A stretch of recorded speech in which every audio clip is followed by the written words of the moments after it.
You must be careful about the words you use, or the words you allow to be used in your house. Words are things. You must be careful. Careful about calling people out of their names, using racial pejoratives and sexual pejoratives and all that ignorance. Don't do that. It's time to talk about it. Pull up a chair and take a seat. We're serving up recipes for life. With Hampton University's Dr. Richard Mason and Dr. Tamara Williams. Welcome to the Sunday Brunch. This is Dr. Tamara Williams. And this is Dr. Richard Mason, and welcome back to the table for another edition of Sunday Brunch with the Good Doctors. The good doctors. Hey, so how's it going this week? Hey there, bro. Good to see you, good to see you. You know what we say is good to be seen and not viewed. Exactly. They tried to take us out a couple times this week, but it's good to be seen and not viewed. Exactly. I'm gonna tell you, I felt like I died a couple times, though, to be totally honest. You had to be resuscitated a few times this week. I'm telling you, the struggle is real from time to time. Like, I can even tell in my body, like I'm recovering, but I still have like a little bit of a cough. But there's a few times that I, had to call on the Lord. Listen, every day, every morning. But I tell you what, I've been making sure that I've been doing also. I've been doing all of my vitamins and everything or whatever, because I tell you, this is not a good time to be sick. But it is that time of year. Yes, it is that definitely. Time of year where everybody and everything is going around. Yep. So I tell folks, look, cover your mouth for them coughs and stuff like that or whatever. Wash them hands. Use that hand sanitizer. And all those of us going in and out of these public schools, definitely around those little kids. We love them, but they got germs. Ooh, they some nasty little critters. Ooh, we do love them, but they're some nasty little critters. And it's not just the young ones anymore. It's like some people are not growing out of the germs. And I have to ask the Lord to deliver my face, because from time to time I give people the look of the beast. Like, I cannot believe that they coughing and hacking like that without covering themselves. Sometimes I wonder, just in terms of, people are dealing with all of these issues with choosing to immunize or not and stuff like that or whatever. So I'm like, we got to do better. We definitely have to do better. I want people to make decisions for themselves, but at the same time, you also have to understand that your decisions affect those around you. Consider others. Yeah, exactly. Because that's a big problem. Because for one, I'm not trying to be sick, and it doesn't take much for the mold and all this, the dust and all of this stuff or whatever to set my allergies off. Now, we all know how you act when you sick. Oh yeah, I'm a big baby. I'll be for honest. sure. For sure. My poor soror. You listen. I tell everybody, I got the best wife because she knows how to take care of me when I'm sick. My poor soror. And I'm just mean when I'm sick, so I just don't need to be sick. Okay, I'm just mean. I have zero patience for anything and anybody when I'm sick. So I'm going to do my very best to stay well. But I'm thankful. I'm thankful to be back at the table. I'm really excited about our conversation that we're going to have today. I'm excited about our guests. I'm always excited to talk about mental health. I'm always excited to talk about how we can help others and our listeners, and to encourage other people to do some of the things that we do as well, because we can't save everybody.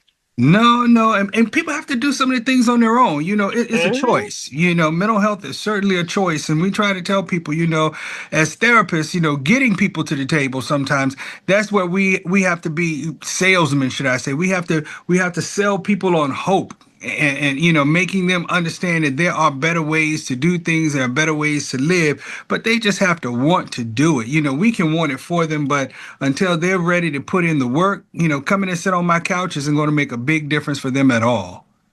Yeah, doing a whole bunch of sitting is not going to make a big difference for them. They have to be willing to do that work.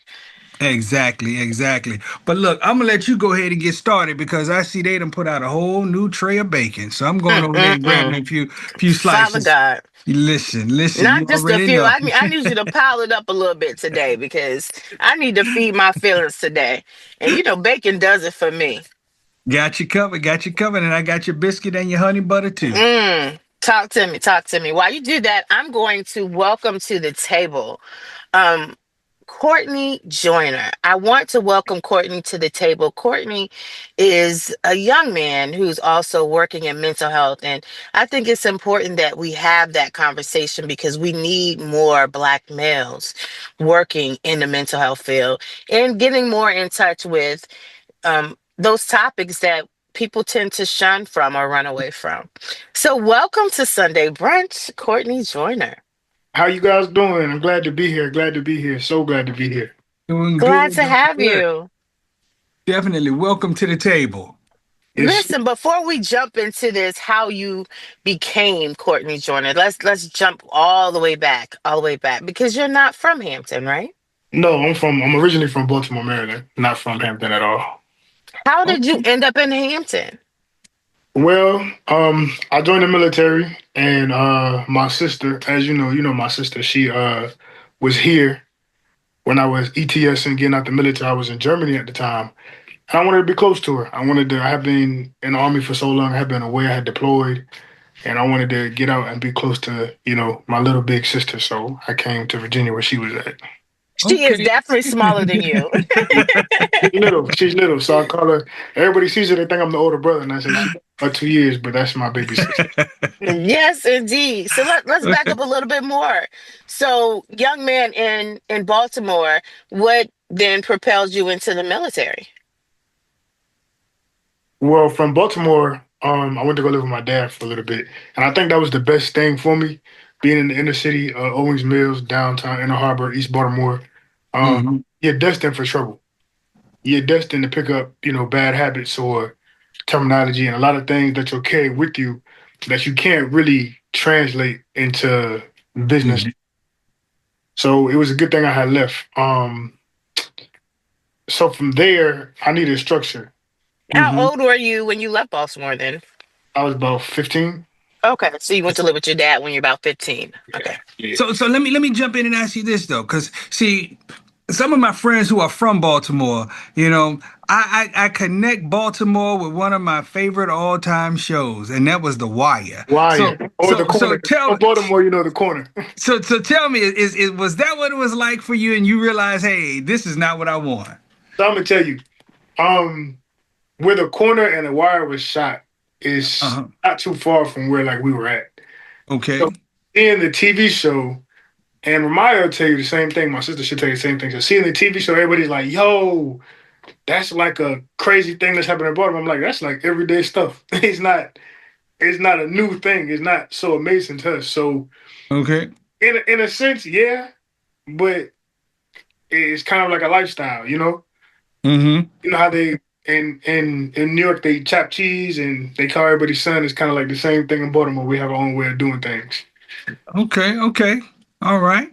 Well, so that was a part of you, in how you were raised and growing up and everything or whatever. And so when you left, what changed for you? It took a lot. Uh, Mm-hmm. it took a lot for me to purge myself of that. Okay. I saw a lot of it translate into how I deal with people as an adult. Mm-hmm.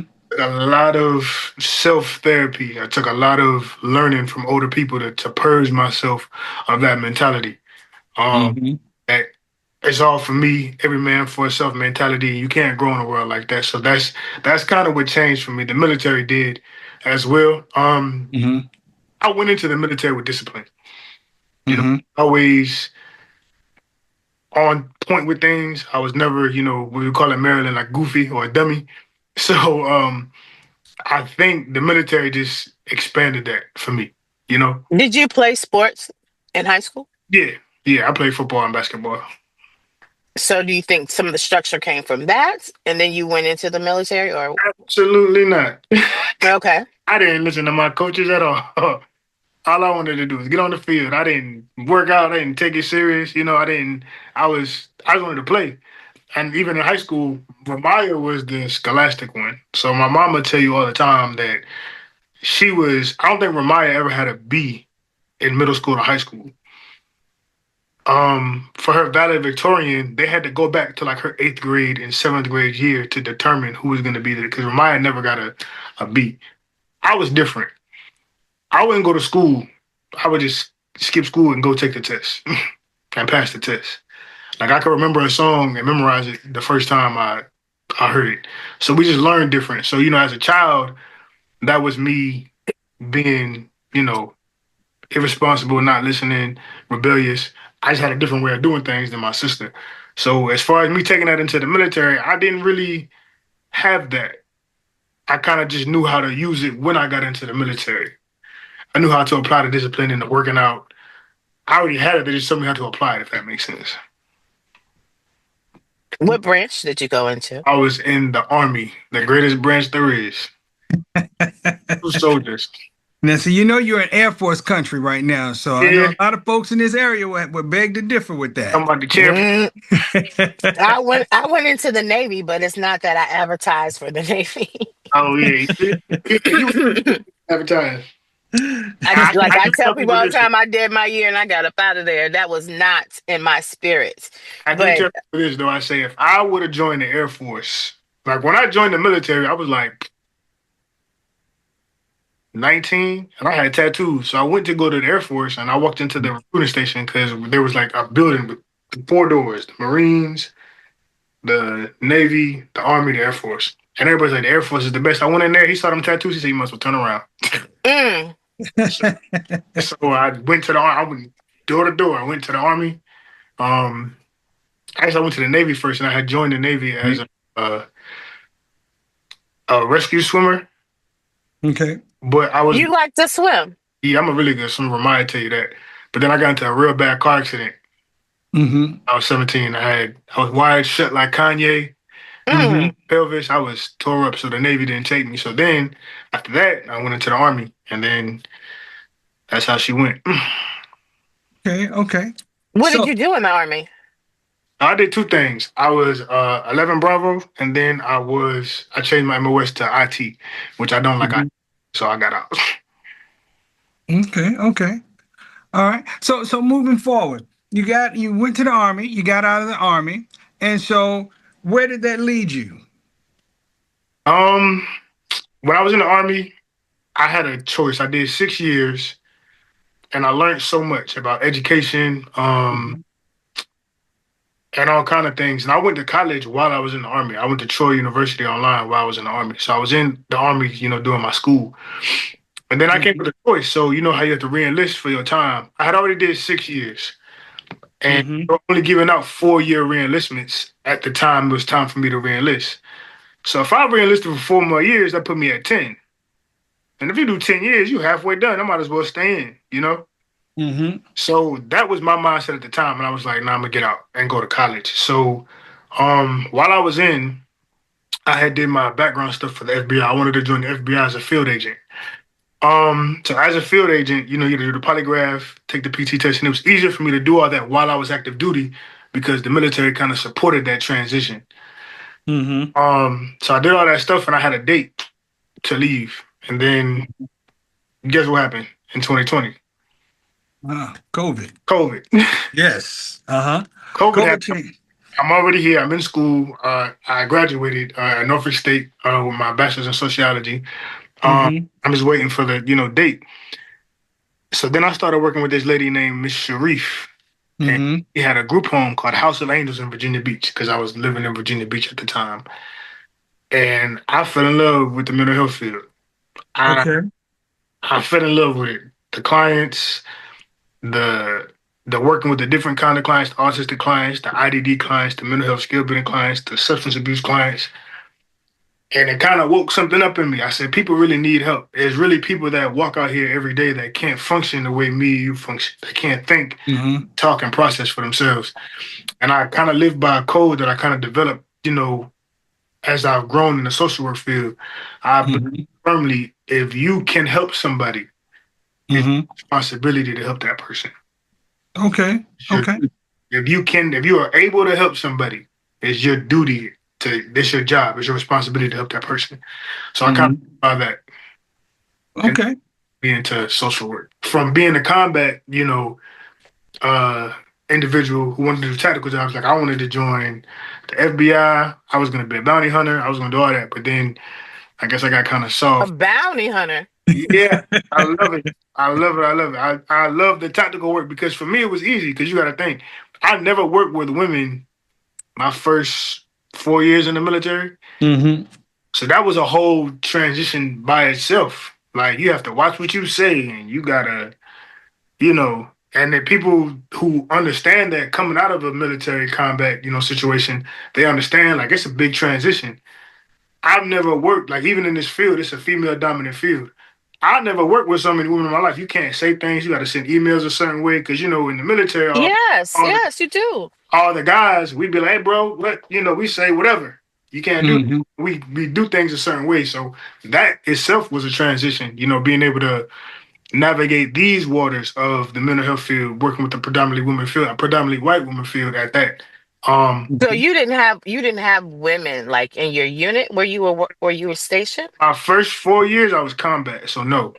They were like Mm-hmm. HR women, but we barely like saw them. Like as a unit, Wow. we were all like it was men. And I'm not saying there weren't women that I dealt with on a daily, but not to the point where like Mm-hmm. interacting to the point where something, you know what I'm saying? It wasn't a constant thing. So that was a whole new thing for me because my first adult job, I was with the fellas, going to the range, um, midnight chow, Mm-hmm. FTXs, field props, PT in the morning. We take off our shirt right in PT, just go down to our drawers and walk into the barracks room. You know what I'm saying? Mm-hmm. Can't do stuff like that. No, no, No, you no, can't. no, no. No, no, you can't. And I'm saying that's it. That was the transition I had to deal with, and it was good because when I came in, I was really quick to transition for that. Mm-hmm. But I think it showed me how to navigate these waters a lot quicker. You know, Mm-hmm. because when you're around a bunch of men, that's like playing football all your life, and then Mm-hmm. you work at a nursing home. It's a Mm-hmm. whole different. You got to do things different. So that was the transition. That was the biggest transition for me. When I got out. Okay. Well, let me ask you this, because I know you said, you jumped right in and started working for someone in a group home, and that kind of led you to this place of having this love for mental health. But I work with people over the years and talking with students and stuff like that and all. Let me ask you what I normally ask them. From your childhood, do you think there's something that led you to that field or that's keeping you or influencing you to want to be in this helping profession? It's funny you asked that. As a child, me and my mom didn't really have the best relationship. Mm-hmm. I was subjected to a lot of group homes, when I was young, and a lot of treatment facilities because, she'll tell everybody I was being bad, but I know the truth. I'm an adult now. She probably it was easier for her to put me somewhere else. It was cheaper for her, you know, Okay. send me to a group home or a residential facility for 6 months because she wouldn't have to pay for me because I'd be there. So Mm-hmm. group homes, a lot of Wait a attention. minute. Hold on one second. I want to make sure I'm clear. Are you telling me that when you were a child, you went from group home to group home, and as an adult, you now realize that you went from home to home because your mother couldn't afford to keep you at home? Yeah, so when I was Mm-hmm. young, that's a backstory by itself. When I was young, I was uh, a little black boy in Baltimore that didn't grow up with his father. Mm-hmm. That is a recipe for questions and aggression and Mm-hmm. behavior. I know that now as an adult. Mm-hmm. And my mom wasn't always not every parent's not the best, but I think Mm-hmm. on an outlet. Um, Mm-hmm. I can put him in this residential facility for 6 months, and it's just me and my sister. Okay. So that became my cycle. I would go to a group home, get out, come home, then go to the detention center, get out, come home for a month, then go to another facility, get out, come home for a month, go to somewhere else. You guys remember the Pines in Norfolk? Yep. I was at the Mm-hmm. long time. Okay. I was at the Pines a long time ago. Um, that was like the second place I went to. I was there for like 9 months. So I was at Mm-hmm. the Pines for like 9 months. This was like 2005, maybe six, four, That Mm-hmm. was yesterday. four, maybe 2004. Mm-hmm. Mm-hmm. I was like 11, so 20 years ago. Okay. Lines. So that became my cycle. And you asked me, does that relate to how I do things today? I don't think so. And I don't think, Mhm. because it's not subconsciously in my mind, like I want to help people because I went through that. I Okay. truly believe this was written for me to do this because now I've experienced those social workers, those therapists, those hostile environments. Mm-hmm. Now, when I see children in those environments, I can see the children that need to be there, and I can really see the children that the parents just want them to get out of there. So Mm-hmm. I have a really inside look of the population I help. So does it apply to me? Is it like this is my calling because I was there? No, but I do believe that that happened for a reason, if that makes sense. Okay. Okay. All right. So was it that your father at one point, you said at 15, so you just reached out to him and he said, okay, no more group homes, I'm or gonna how tell did you what happened with that. I was at this place called Inner Harbor in Georgia, and you had made it all the way to Georgia? yeah, I was around. So I was at this place Okay. at Inner Harbor in Georgia, and I had this therapist who was my case manager named Ms. Lackey. I still talk to her to this day, Mr. Dardell. He was also one of my case managers, and I'll tell you about him. That man was like my father figure, and he's been with me the whole time. He came and visited me when I first got to Virginia. He wrote me letters while I was in Germany. He came and visited me when I was stationed at Fort Rucker. When I was stationed in, he's been with me past, the facility. Remind knows who he is. I see him all the time. I talk to him all the time. But to answer your question, so I get there and he's really doing research. He's really like, man, you're not a bad kid. You're smart. You're athletic. Why are you here? So he looks at my insurance one day. He said, "You got TRICARE. Mm-hmm. So your dad is in the military." He sent that to the judge. The judge said, "Okay, since your mother can't figure it out, we're giving custody to your dad." And then from there, Mm-hmm. the judge gave my dad custody, and I went with him. Okay. Okay. Just happened, if that makes sense. Your dad was in the military. Yeah. So I had TRICARE, and TRICARE was paying for all of these facilities and all these group homes and stuff. And he was Mm-hmm. the only one that looked at the paper like, "Is your mom in the military?" I said, "No, my dad is." And I had been going through this for like 5 years. Mm-hmm. And he was the only one that was like, "Your mom was in the military?" I said, "No, my dad is." He said, "Your dad's in the military right now?" He said, "Yeah." He closed that Mm-hmm. book. He said, "Say less." Next thing you know, my dad had custody and I was gone. Okay. How was things with your dad? Uh, Because Everything's I mean, cool. where was he in those 15 years? Like that's interesting. So Mm-hmm. he, I'm older now. Mm-hmm. Yeah. Um, my dad had a new wife. My dad had me and my sister by the same mother. Then he had a new wife, with my stepbrother Jamari, who's like 6 months younger than me. And then he Wow. has I have a half brother named Devon. So my dad was kind of like happy. He was in his little, he had his family, everything was taken care He of. was creating tribes here, there, and there. Yeah. Yeah. So when I moved in with him, I kind of figured out what it was, and I didn't think too much of it. It is what it is. I mean, we don't have a great Mm-hmm. relationship. We don't have a bad relationship because, in my eyes, Mr. Dardell is my father. Mm. Mm-hmm. He's been there since when I first got to Inner Harbor till today. I talked to him yesterday. Mm-hmm. Mm-hmm. Bro, so I'm gonna get him something for Founders Day. He's gonna send me some stuff for Founders Day because he's the one I went in on Mega Sci-Fi as his son and his legacy. Mm-hmm. The Mm-hmm. dude at Inner Harbor, my case manager. Okay. When it Okay. comes to fathers, I've never missed out on a father because I always had Mr. Dardell. Okay. So how do you think that's affected you just in terms of your personal life, in terms of you settling down, having a family, having kids, and so on? How do you think that's impacted you? Everybody asks me that. I'm 30. I'll be 32 in July. This is my second master's. I'm going for my PhD, and this is my second property I bought. And everybody's like, "Why you ain't got no kid? Ain't got no?" And I say, I don't think I'm scared, man. I think I've seen it done wrong so many times, and I just don't want to do it wrong. Mm-hmm.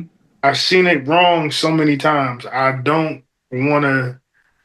And that's the honest truth. I don't think I think it's the first time I've said that out loud. When I have Mm-hmm. kids, man, I want to be able to be with my children, be with my wife, them not have to worry about financial stuff, like my mom had to because she was never good with money, or Mm-hmm. have to worry about not feeling loved or appreciated like my dad did, you know what I'm saying? So I took all the wrongs that I saw growing up and I'm like, I just want to do it right. And I think that's the real reason why I haven't had any children yet. Because I want to make sure not only am I okay, my children are financially stable. Um, I want to be able to give them everything I didn't have, and I want to make sure that I'm there every day. Mm-hmm. You So, know, so how do you think you'll know when you're ready?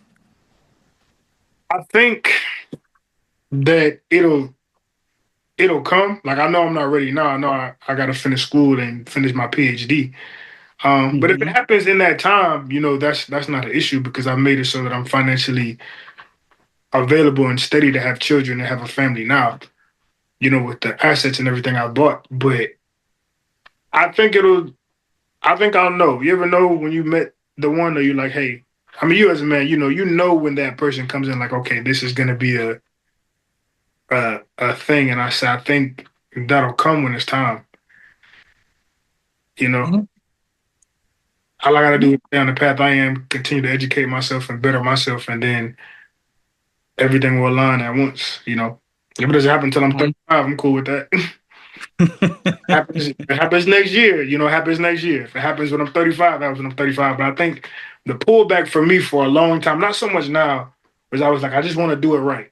I just want Mm-hmm. to. I want to be able to take my son to his football games. I want to do a daddy-daughter dance with my daughter. I want to teach him how to cook. I want to teach him how to grill. I want to teach him how to work on the cars. I want to be able to keep my daughter away from how I used to be. You know what I'm saying? Mm-hmm. Mm-hmm. Because I know how I used to be. Everybody, I mean, everybody had their little phase as men where they were chasing girls. I want to be able to teach her how to know the difference. You know what I'm saying? And I want to be able to be in a position to give them the things that I didn't have.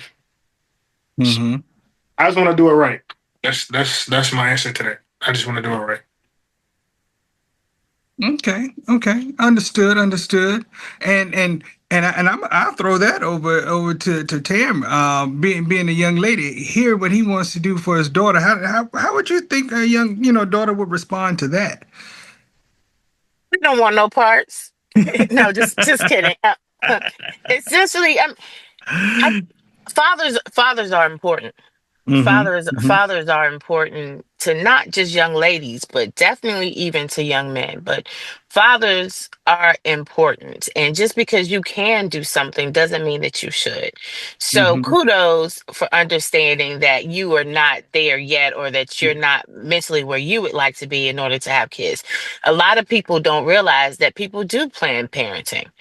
People Mm-hmm. think that it's an accident that just happened to become. No, it's planned. And so it's good to know that you're being responsible and not creating families here, there, and everywhere, because Mhm. you felt that damage. And you know what's crazy? I think it's funny that they say what gets put into you Mm-hmm. comes from your parents. So when I was young, all I wanted to do was live with my dad. And my stepbrother was the golden child. He's a stepbrother. He the golden child. He can't do no wrong. My dad had three broken families. Mm-hmm. He has three broken families. Who has three broken families? Your stepbrother? Yeah. Okay. Wow. So I say, I think whatever my dad put in him just went into him, I guess. And I'm glad it didn't go into me. It's Okay. because you're more conscious about it. Like I teach a parenting class at HU, and day one, we understand that you parent the way you've been parented unless you consciously make a decision not to.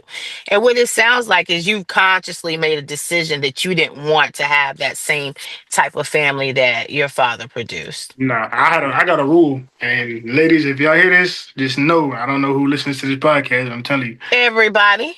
I'm having kids with one woman. You say I'm, what? I'm having children with one woman. Okay. Okay. Okay. If it don't work Okay. out, shop is closed. And who I choose, I'm gonna be very, very particular and patient and take my time and know this woman and learn. I think I want to spend like a year and a half, 2 years with her, meet her family, Mm-hmm. learn her in and out, and then we can have children after that. Because I'm only having children with one woman. I'm not doing the 3 and 4 baby mama thing. I can't. Uh, Yeah, it's not always advised. I'm Yes. not knocking anybody. This ain't throwing no rocks at anybody. You Yeah. got to be careful what you say sometimes. But Mm-hmm. having children with one woman, and I want to, make sure that we're gonna be together. You know what I'm saying? Through mistakes. So I'm very particular about the women I date. You know, Mm-hmm. Hmm. Well, that's called living life intentional. And so Responsibly. Yeah. and so that's the piece, and that's something that I know we talk about from time to time, in therapy. How do you make these decisions about your life? You have to be intentional, because sometimes people live life and allow life to happen to them versus them being pretty much intentional about the things that they do, and accepting responsibility for the choices that they make. And so I know that that's huge. That's huge. But some would also say, being a therapist in this world, and being in the mental health game is a blessing and a curse, because, of course, you see certain things, and you want to make better choices, but then also, are you limiting yourself to possibilities and opportunities, especially as it relates to growing with someone? I think the growing with somebody is the part that I'm okay with. Mm-hmm. I was told, Mr. Dardell, the person I call my father, told me when I was like 20. He saw that I was ambitious. He said, "You better find your wife because it's hard to stop." Mm-hmm. And I Mm-hmm. never knew what he meant until I turned like 30. Mm-hmm. Yeah, it's hard at the top. It's hard to find a woman that is where you're at in life, no kids, properties, successful, to match your energy. Because when you do, I feel like I'm a little bit past the average 30-year-old black man, Mm-hmm. you know, in terms of demographics Mm-hmm. across the board. So when I find women, or women not find women, excuse me, when I'm entertaining a woman or a potential partner, a female partner, I'm like, I gotta stop myself from judging them, Mm-hmm. because you can have a conversation with somebody. You're a therapist, you work in the mental health field, and Mm-hmm. so do you.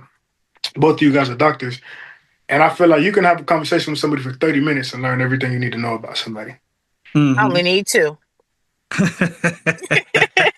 Not even, not even. I Okay, let's only say not need even two 30 minutes. minutes. I Yeah. can have a conversation with somebody and be like, "We're not even here." So, Exactly. and it's crazy, and I learned things that I probably should have learned in the military.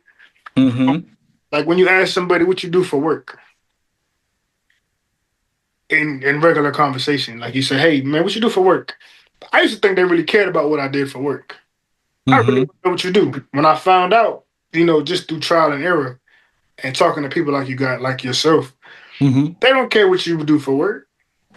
They don't care Mm-hmm. what you do. They want to know how much respect they got to give you. What you say next is going to navigate the rest of that conversation. If I'm talking to you and you say, "Hey, what you do for work?" "Oh, I work part time at the shipyard." Now it's certain conversations I'm not even gonna have with you. Mm-hmm. "Hey, what you do for work?" I'm the chief medical officer and cardiac surgeon at Centera." Now we having different conversations. You know what I'm saying? It's two different. It's two same person. We're getting two different conversations. You would do that. I would do that. If I say, "Hey, what you do, man? I work at Dollar Tree part time." "Oh, what you do?" "Oh, I'm a LCSW. I'm a professor at Morgan State University." You're the same person. You would have two different conversations with those individuals. Well, and I can't necessarily say I would have two different conversations. There's certain things you would not two different conversations. It's certain things that you would be able to tell the doctor that you wouldn't be able to have a conversation with the individual that works at Fit Dollar General. Mm-hmm. There's certain conversations you'll be able to have with them that you can't have with them. And that's not judging them for their occupation or anything like that. It's kind of like the law of the land. If you say, and it also depends on where you're at. If you're in government and you say, "Hey, who are you?" "I'm the VP to the Secretary of State." And then you Mm-hmm. meet another individual, "What do you do?" "I'm just a janitor." it's conversations that we're not gonna have. And that's the same thing when somebody asks you what you do for work. It's not really so much of what you do, and 9 times out of 10, they don't care what you do, and that reciprocates into relationships, whether it be platonic or just regular friend relationships. There's certain things that you have to be wary of when you deal with people, and that's all kind of people. Um, when you elevate in life as a doctor, as a surgeon, as a dentist, as a professor, a producer of knowledge, your friends group changes.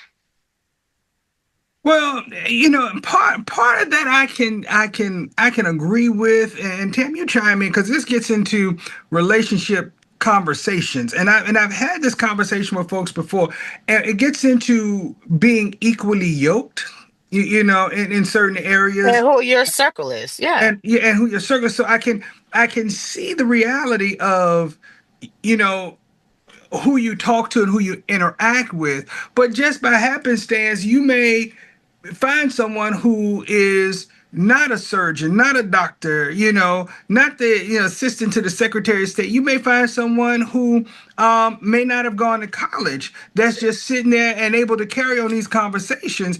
But that doesn't mean, I would say, that that person may not be a good fit for a relationship, because you may find, get to know that person, and that person still may be able to compliment you in terms of who you are. And I think sometimes we limit ourselves when we do that. When and like I said, I have these conversations sometimes with people who come in and they're talking about relationships, and we build couple goals and stuff like that or whatever. But that's something that we talk about in terms of just not limiting our options. And once again, it gets back into growing together. When you said equally yoked, that kind of sparked something that I heard. I heard another definition of equally yoked. Well, our Mm-hmm. definition. Um, Mm-hmm. I used to think equally yoked was we make the same amount of money, we drive the same kind of cars, we wear the same kind of clothes, from the same kind of privilege, to the same kind of music. That's what I used to think that meant. You guys were equal. Mm-mm. But that's not what it means at all. At all. Mm-hmm. Mm-mm. It means you guys are balanced. So Mm-hmm. if I'm in a relationship with a woman, or let's have a fiance, we both can't be bad with money. One of us has to be good with money, or we're gonna be broke. We both can't like to eat. Listen, if one of y'all is bad with money, you can still be broke. Yeah, you know Right. what I'm saying? But you know what I'm saying? We Yeah. both can't be like to eat and not work out. We're both gonna be sitting there. Mm-hmm. We Mm-hmm. both can't not communicate. We're gonna be arguing all the time. So Mm-hmm. the yoke comes with the positive and the negative. And I'm all for that. And Mm-hmm. actually that's where I wanted to say when it comes to as far as what you do, I don't look at women for what they do and what they have. If you work at McDonald's or if you work at Walmart, but you going to school part time, you saving your money, you taking classes, you getting there, I know where you're going. Mm-hmm. Because I think I'm pretty good at seeing somebody's path, Mm-hmm. especially a path I've walked. Mm-hmm. So if I'm dating a girl, I don't care if she works at Walmart or part time, wherever. If she's really ambitious and she's going to school, she's getting herself together, and she's constantly progressing herself, I can work with that. Mm-hmm. Now, Mm-hmm. caveat to that, if you just stagnant and you think that, now forgive me for saying this, like I said, I don't want to. Then don't say it if we gotta forgive you. Don't say it. We're not forgive. Well, I mean, well, this is well. I'm gonna say this. I've met a lot of people in Virginia that have low ceilings. Mm-hmm. And maybe, and this is just my observation. I'm from the inner city. I've been to all kind of big cities, and outside of the cities, like in the country, Mm-hmm. I have a lot of low ceilings. Let me tell you what I mean by low ceilings. Being exposed to a lot expands your mind. Absolutely. I have a friend, a good friend of mine. and we hang out, we play basketball. He's taller and he works out. We go to the gym a lot, and I try to tell him to expand his mind. He works at the shipyard, and there's nothing wrong working at the shipyard. I want to make that very clear. Mm-hmm. People make some great money at the Great money, shipyard. careers, retirement, all that. But Mhm.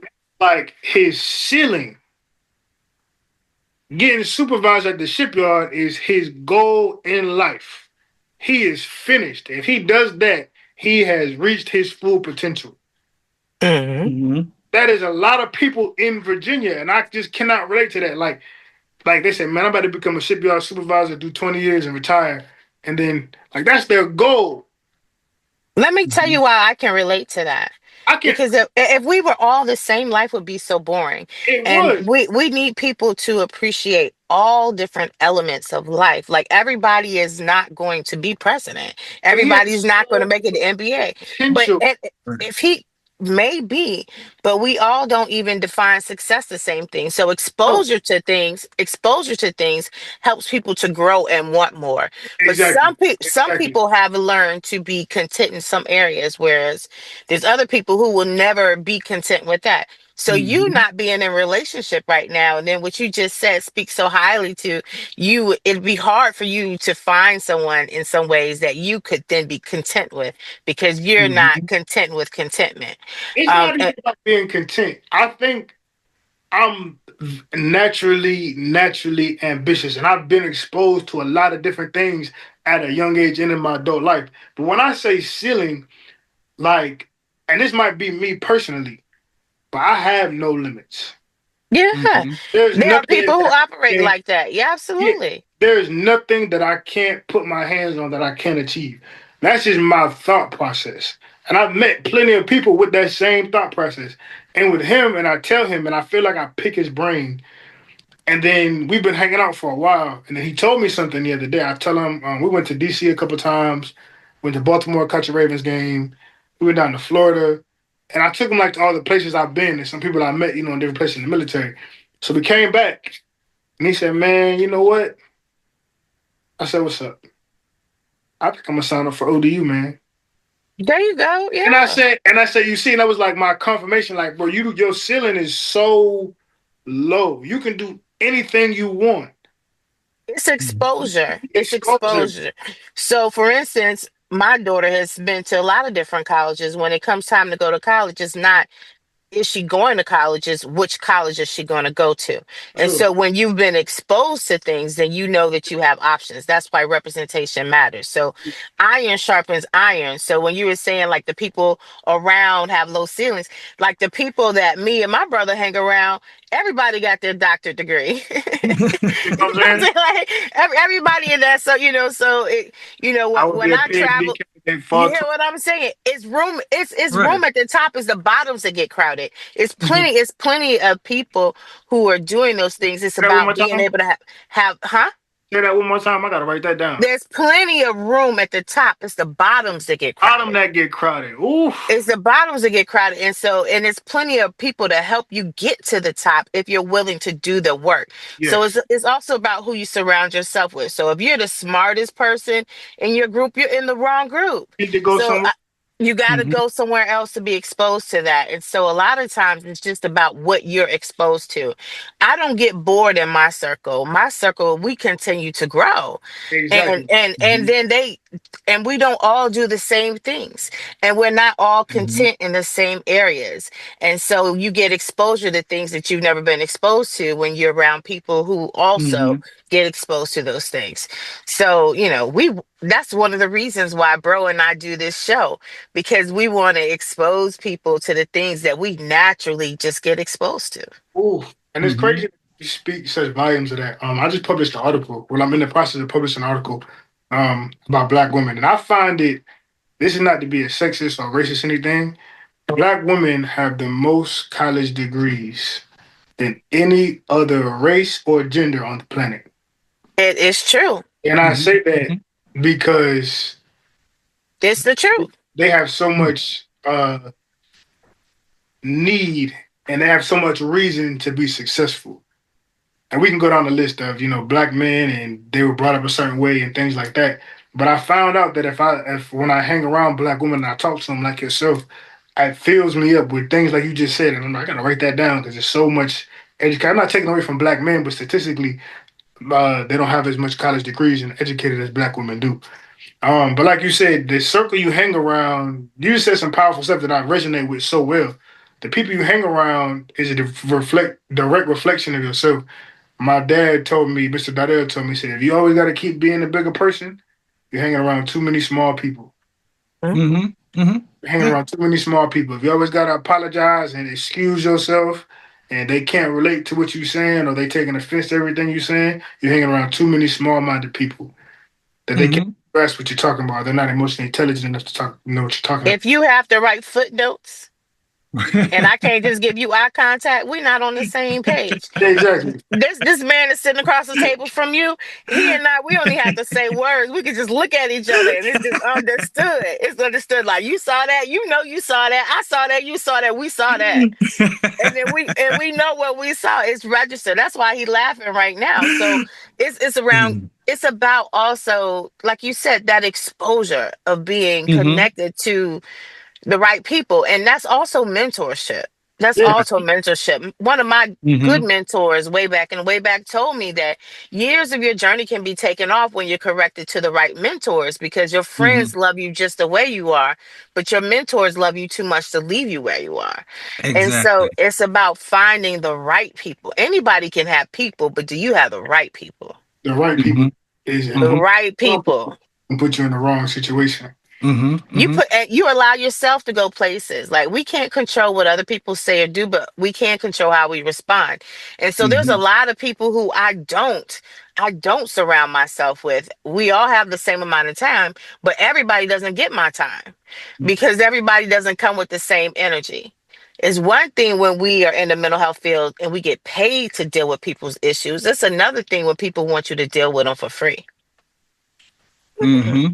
That's very true. And see, here's a gotcha. Even from a mental health perspective, at a young age, because we know the difference between nature versus nurture, when you surround yourself with people or you're involved not just with the family, but those people around you, you feed off of their energy, And so, Hmm. where some things may come off like there are challenges or behavior challenges with kids, some of it is environment, and just who they are around. And so that tends to grow with us. And so as we get older, you have to look at who you surround yourself with and who you connect with, because that's certainly going to determine your trajectory in life. And so I've seen some people that do the work, that may have some mental health challenges, bona fide diagnosable.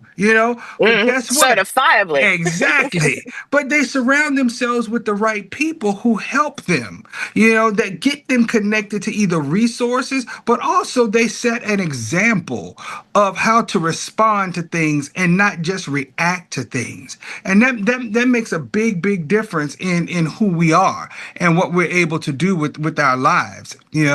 And so as I'm sitting here thinking about some of the things that you've dealt with and some of the things that you've lived through, and you've managed to, be successful. How does that mentality move into your work and how you work with your clients? That's a good question. Um, I have to separate a lot of who I am Mm-hmm. from what they need. Okay. There's a lot of things that people do in the field I work in and the Mm-hmm. field I work in don't doesn't make sense as far as my beliefs. I'll give you an example. This will probably clear it up. When I deal with men, I have a very low tolerance for no good dads and lazy men. Mm-hmm. Low tolerance. But however, some of our clients are fall into that category. So I have to remove my personal biases and my personal beliefs, Mm-hmm. client or individual out for what they need. Even when it comes to children and parenting, I have a no tolerance for bad parenting, absent Mm-hmm. fathers. I personally have a no tolerance for it. But I have to remove myself to help the family or the individuals. And Hmm.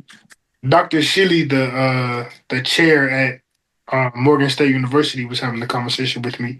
Um, he's the chair of social work at Morgan State University. Having a conversation with me, he said, "You seem to be more interested in the pattern of the forest than each individual tree."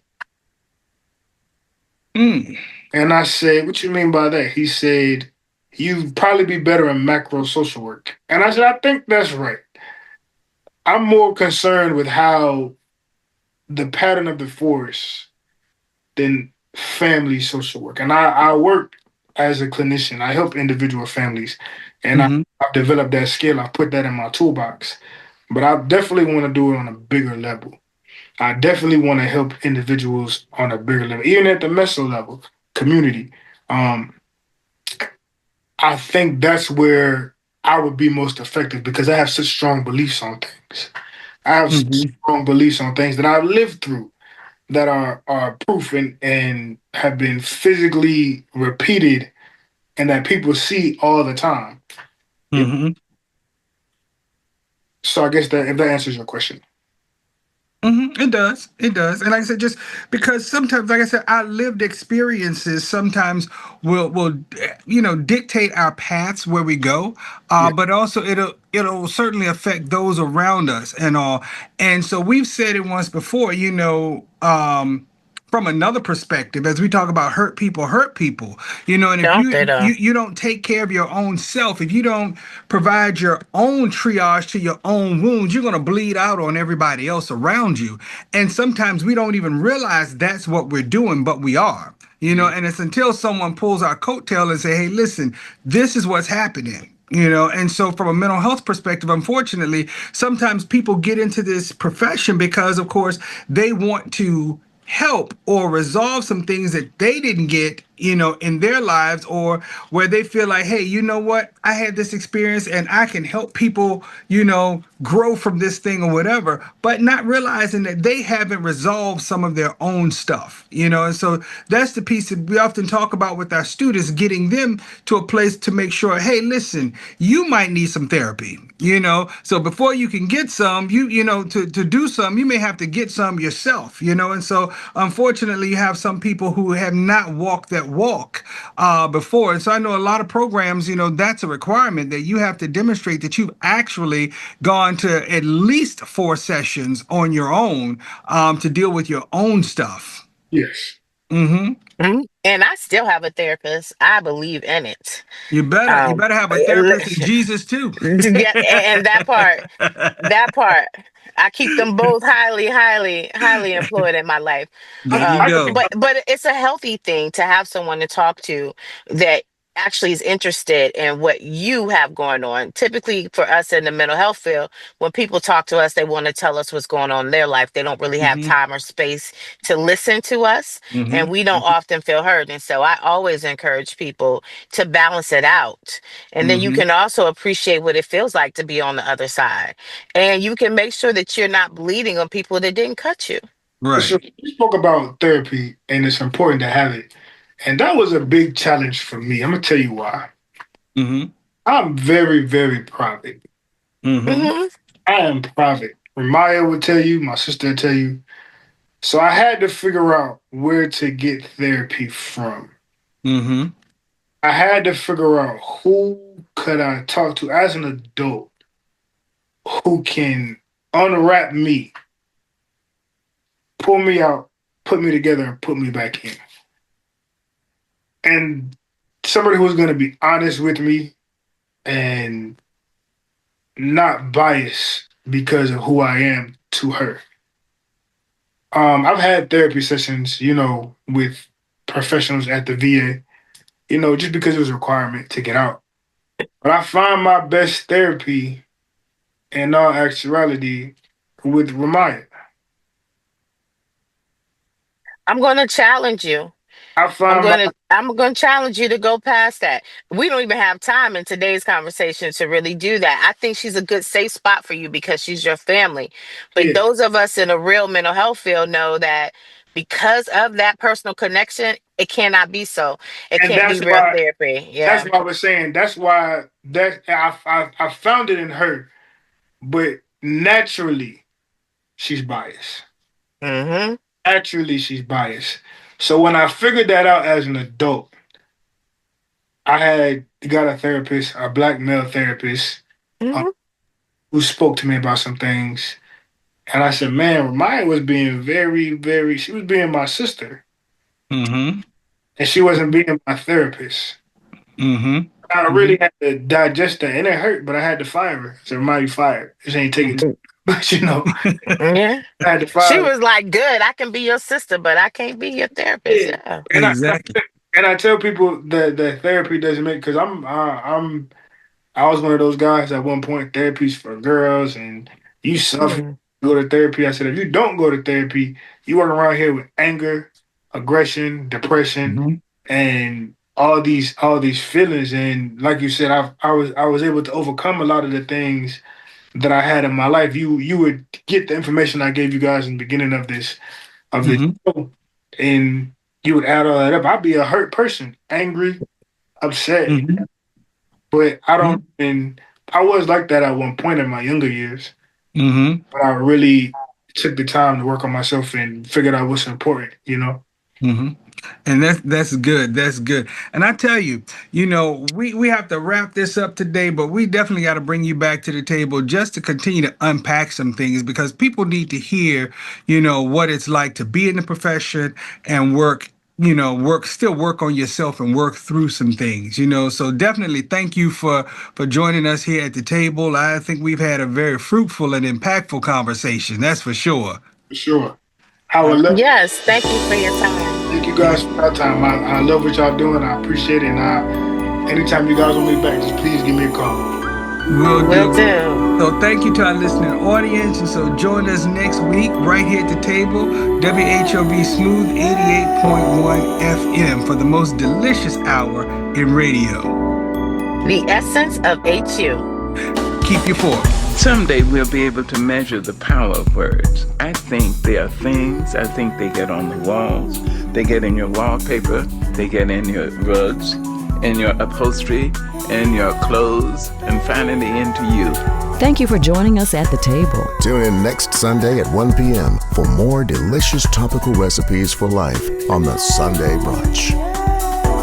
On Smooth 88.1 WHOV.